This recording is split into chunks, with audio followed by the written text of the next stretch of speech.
ಎಲ್ರಿಗೂ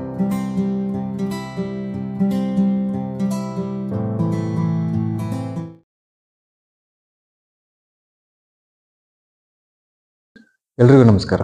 ಮೈ ಒಪಿನಿಯನ್ಗೆ ಸ್ವಾಗತ. ಇವತ್ತು ನಾನು ಮತ್ತೊಂದು ವೆರಿ ಇಂಟ್ರೆಸ್ಟಿಂಗ್ ಹಾಗೆ ಇನ್ಸ್ಪಿರೇಷನಲ್ ಕಥೆಯೊಂದಿಗೆ ನಿಮ್ಮ ಮುಂದೆ ಬಂದಿದ್ದೀನಿ.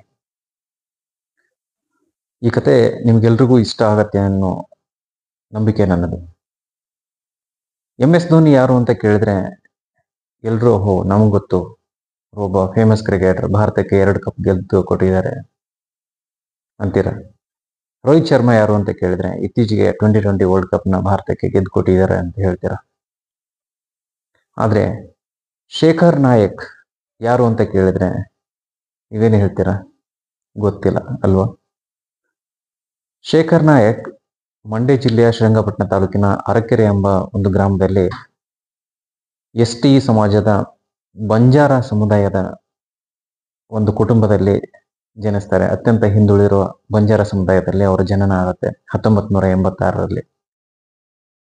ಹುಟ್ಟತಾನೆ ಅವರು ಕುರುಡರಾಗಿರ್ತಾರೆ. ಅಂದ್ರೆ ಹುಟ್ಟಿನಿಂದಲೇ ಅವರಿಗೆ ಕಣ್ಣು ಕಾಣಿಸ್ತಾ ಇರಲ್ಲ. 100% ಅವರಿಗೆ ಕಣ್ಣು ಕಾಣಿಸ್ತಾನೆ ಇರಲಿಲ್ಲ. ಅವರ ತಾಯಿ ಕೂಡ ಅಂಧರು. ಅವರ ತಂದೆ ಹೆಸರು ಲಕ್ಷ್ಮಣ ನಾಯಕ್ ಅಂತ. ಬಾಲ್ಯದಲ್ಲಿ ಅವರ ಮನೆ ಅಕ್ಕಪಕ್ಕ ಆಟ ಆಡಬೇಕು ಅಂದ್ರೆ ಯಾರೂ ಅವ್ರನ್ನ ಜೊತೆಗೆ ಸೇರಿಸ್ಕೊತಾ ಇರಲಿಲ್ಲ. ಆಗ ಅವರ ತಾಯಿ ಅವರಿಗೆ ಹೇಳ್ತಾ ಇದ್ರಂತೆ, ಇವ್ರು ಯಾರು ನಿನ್ನ ಆಟಕ್ಕೆ ಸೇರಿಸ್ಕೊಂಡಿಲ್ಲ ಅಂದ್ರೆ ಪರವಾಗಿಲ್ಲ, ಮುಂದೊಂದು ದಿನ ನೀನು ಯಾವ ರೀತಿ ಆಟ ಆಡಬೇಕು ಅಂದ್ರೆ ಅವರಾಗೆ ಬಂದು ತಮ್ಮನ್ನು ನಿನ್ನ ಜೊತೆಗೆ ಸೇರಿಸ್ಕೊ ಅಂತ ಕೇಳಬೇಕು, ಆ ರೀತಿ ಆಟ ನೀನು ಆಡಬೇಕು ಅಂತ ಹೇಳ್ತಾ ಇದ್ದದನ್ನ ಶೇಖರ್ ನಾಯಕ್ ಅವರು ಇಂದಿಗೂ ನೆನ್ಪು ಮಾಡ್ಕೋತಾರೆ.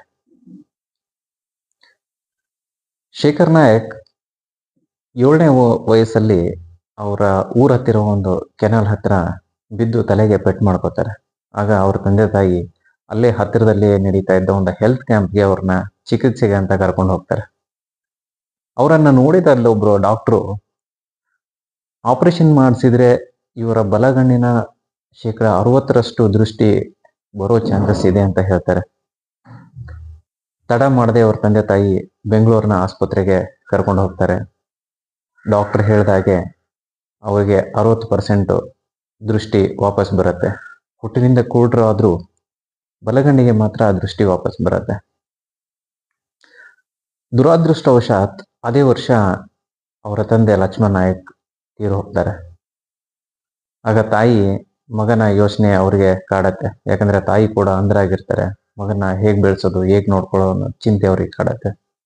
ಆಗ ಅವ್ರು ಏನ್ ಮಾಡ್ತಾರೆ ಅಂದ್ರೆ ಶಾರದಾ ಸ್ಕೂಲ್ ಅನ್ನೋ ಒಂದು ಬ್ಲೈಂಡ್ ಸ್ಕೂಲ್ ಶಿವಮೊಗ್ಗದಲ್ಲಿರತ್ತೆ. ಅಲ್ಲಿಗೆ ತಮ್ಮ ಮಗನ್ನ ಸೇರಿಸ್ತಾರೆ, ಶೇಖರ್ ನಾಯಕ್ ಅವ್ರನ್ನ.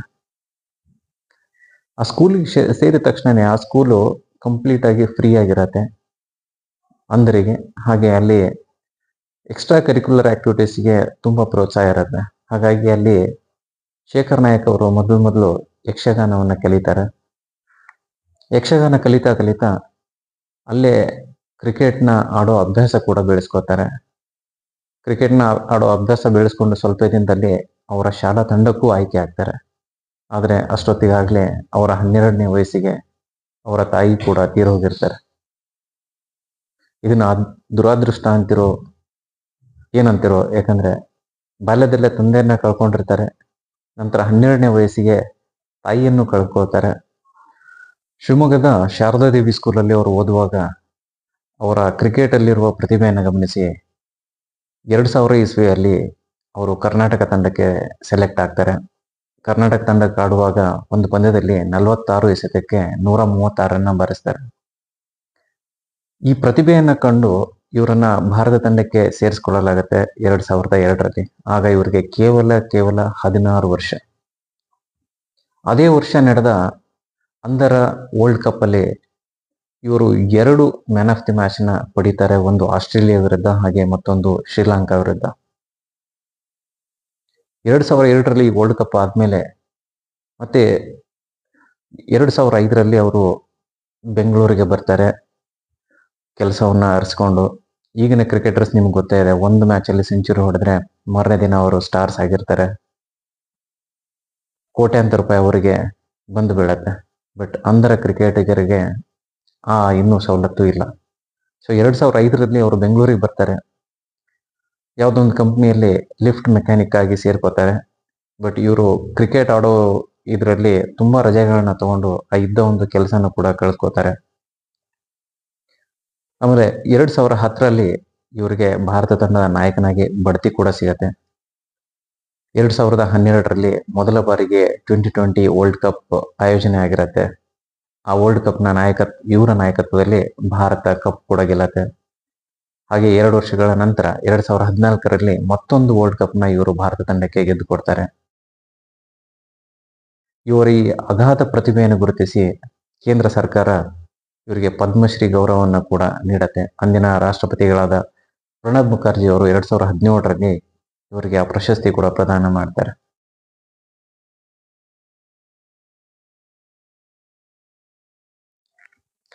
ಎಲ್ಲೋ ಹುಟ್ಟಿದ ಶೇಖರ್ ನಾಯಕ್ ಹೇಗೋ ಬೆಳೆದು ಅಂಧರಾಗಿದ್ದು ಆಪರೇಷನ್ ಮೂಲಕ ಸ್ವಲ್ಪ ಕಣ್ಣು ಕಾಣಿಸಿತ್ತು ಇವರಿಗೆ. ಸೊ ಅದನ್ನೇ ಛಲವಾಗಿ ತಗೊಂಡು ಕ್ರಿಕೆಟಲ್ಲಿ ಅದ್ಭುತವಾದ ಸಾಧನೆ ಮಾಡಿ ಭಾರತದ ಅತ್ಯುನ್ನತ ನಾಗರಿಕ ಪ್ರಶಸ್ತಿಗಳಲ್ಲಿ ಒಂದಾದ ಪದ್ಮಶ್ರೀ ಪ್ರಶಸ್ತಿಯನ್ನು ಪಡೆದಿರೋದು ಅಷ್ಟು ಸುಲಭದ ಮಾತಲ್ಲ. ಈ ಕತೆ ನಿಮಗೆ ನಿಮ್ಮ ಜೀವನಕ್ಕೆ ಒಂದು ಸ್ಫೂರ್ತಿಯನ್ನು ಕೊಟ್ಟಿದೆ ಅಂತ ಭಾವಿಸ್ತೀನಿ. ಹಾಗೆ ಇದೇ ರೀತಿಯ ಮತ್ತಷ್ಟು ಕಥೆಗಳೊಂದಿಗೆ ನಿಮ್ಮ ಮುಂದೆ ಬರ್ತೀನಿ. ಅಲ್ಲಿವರೆಗೂ ನಮಸ್ಕಾರ.